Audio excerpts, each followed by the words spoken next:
This is St Andrews, South Brisbane. Please turn to John chapter 12. You'll find it on page 1078 of the Church Bibles. Last week I extolled the virtue of consecutive reading of and preaching on Bible books. I'm going to draw your attention to that again now. To understand today's passage, verses 1 to 11 of chapter 12, you need to know what's gone on in chapter 11. We're given a very short resume in verse 1. 6 days before the Passover, Jesus came to Bethany, where Lazarus lived, whom Jesus had raised from the dead. Jesus had raised Lazarus from the dead. It's mentioned almost as a throwaway line. Now, the ensemble is gathered again. Verse 2. Here, a dinner was given in Jesus' honour. Martha served while Lazarus was among those reclining at the table with him. Martha was one of Lazarus' sisters, along with Mary, who was also there. They'd both seen their brother dead, well and truly. And many others had known that to be the case. Chapter 11, verse 19. Many Jews had come to Martha and Mary to comfort them in the loss of their brother. But now Lazarus passes the ultimate being alive test, eating dinner. He was no ghost. Verse 3. Then Mary took about a pint of pure nard, an expensive perfume. She poured it on Jesus' feet and wiped his feet with her hair. And the house was filled with the fragrance of the perfume. Just as there are two feedings of multitudes in the New Testament, the 4,000 and the 5,000, so there are two incidents of Jesus being anointed in this way, and they shouldn't be conflated. In Luke 7:37, the unnamed woman concerned is described as a woman who had lived a sinful life, which is code for a prostitute, and that really doesn't fit in with what we know about Mary of Bethany.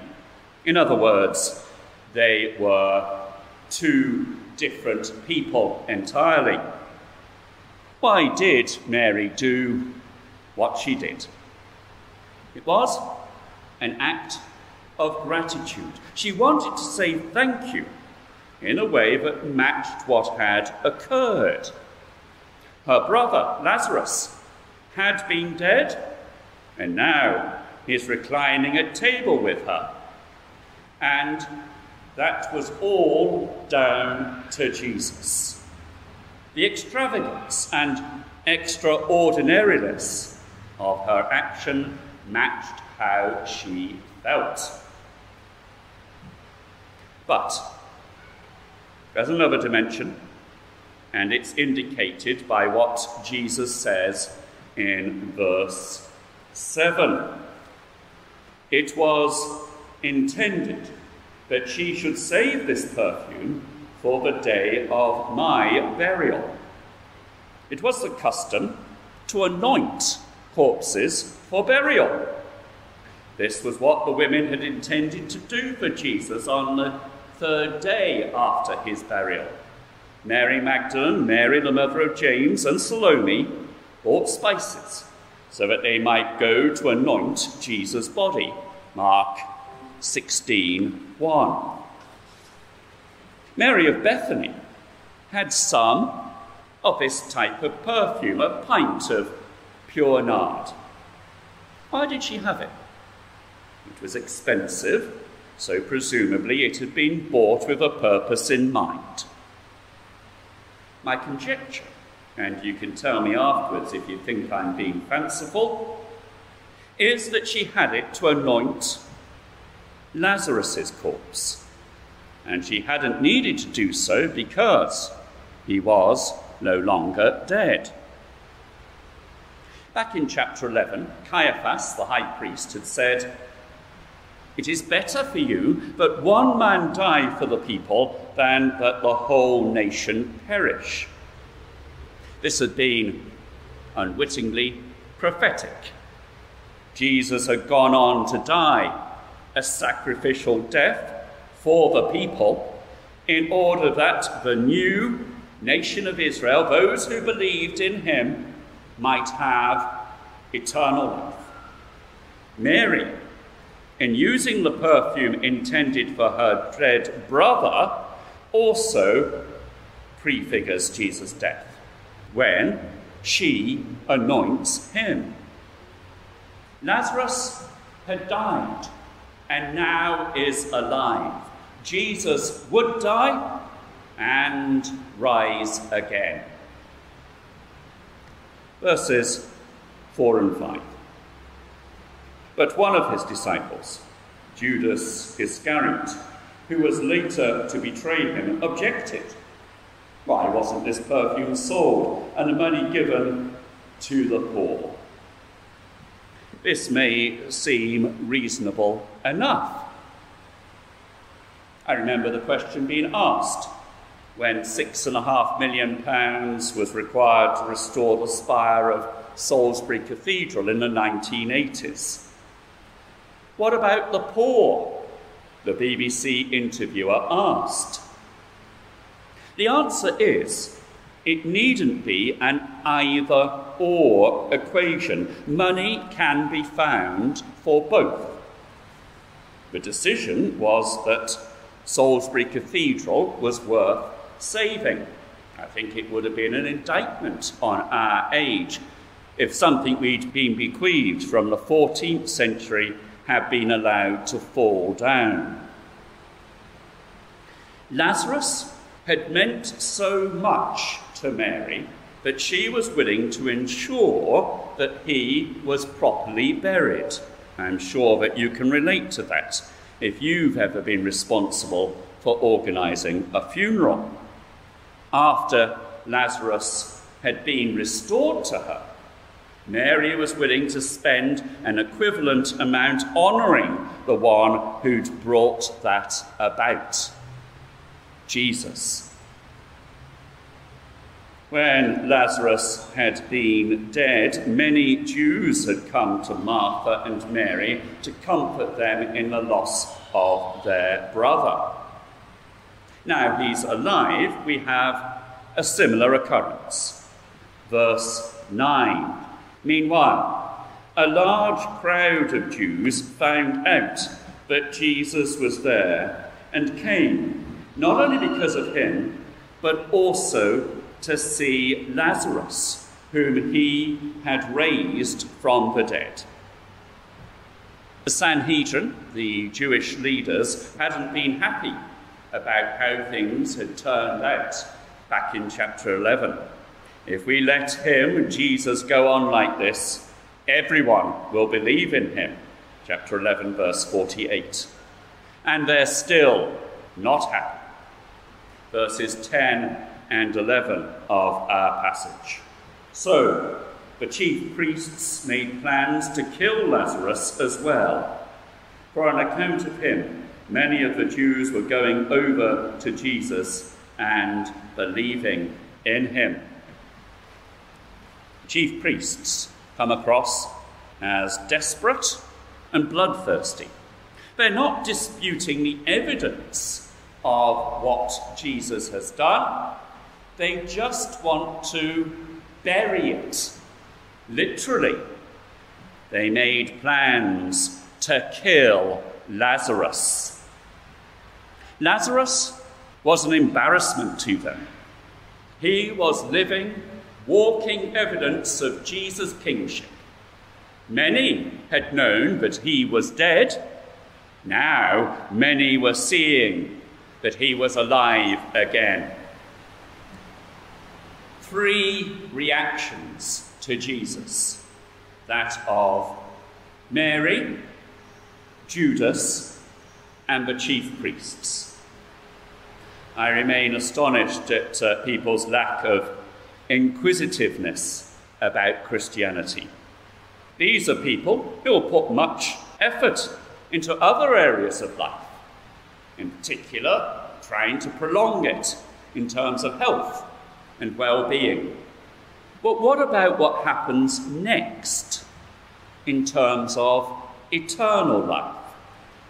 The claims of Christianity in this respect are such that surely they're worth a second look and even a third look.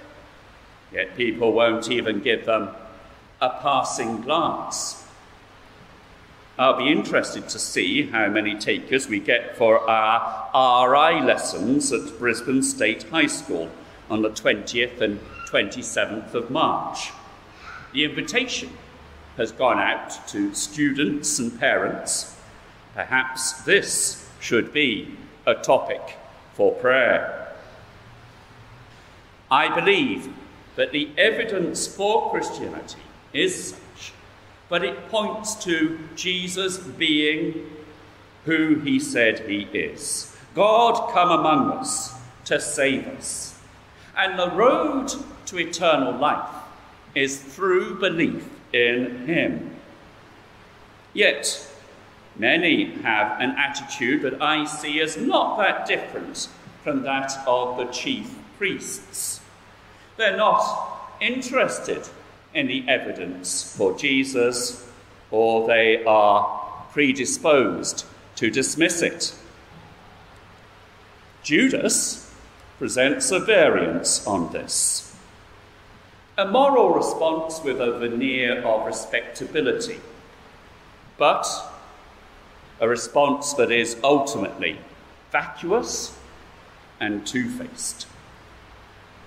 I find it curious when people take what they see as the moral high ground and choose to tell the church what it should or shouldn't be doing, yet these people make no pretense of claiming to be Christian. I've mentioned Sandy Toksvig before. She thinks she can improve the church and is more than willing to share her advice in this regard. But as a patron of Humanists UK, is she likely to start attending church when we've changed to suit her? I don't think so. It's possible to change the church in what it stands for to such an extent that it's got precious little to do with Jesus, who he is, what he did, what he taught. It's possible for Jesus become little more than a sidelined mascot. Friends, don't fall for this. Jesus must remain central. Who he is, what he did, what he taught. That's what Mary exemplifies. Wholehearted devotion to Jesus. Whereas washing another's feet was a normal activity, it was usually one carried out by slaves, ideally Gentile slaves. What Mary does is a deliberate and pointed act of abasement on her part. It makes me think of the father in the parable of the prodigal son and how he was willing to put himself out to welcome back the son who was lost. Those words to the elder son, "You are always with me, and everything I have is yours," Luke 15:31, are even resonant of Jesus' words in verse 8 of our passage. "You will always have the poor among you, but you will not always have me. 3 responses to Jesus: the chief priests, Judas, and Mary. Which one are you? Forbid it, Lord, that I should boast, save in the death of Christ my God. All the vain things that charm me most, I sacrifice them through his blood. Were the whole realm of nature mine, that were an offering far too small. Love so amazing, so divine, demands my soul, my life, my all. Amen.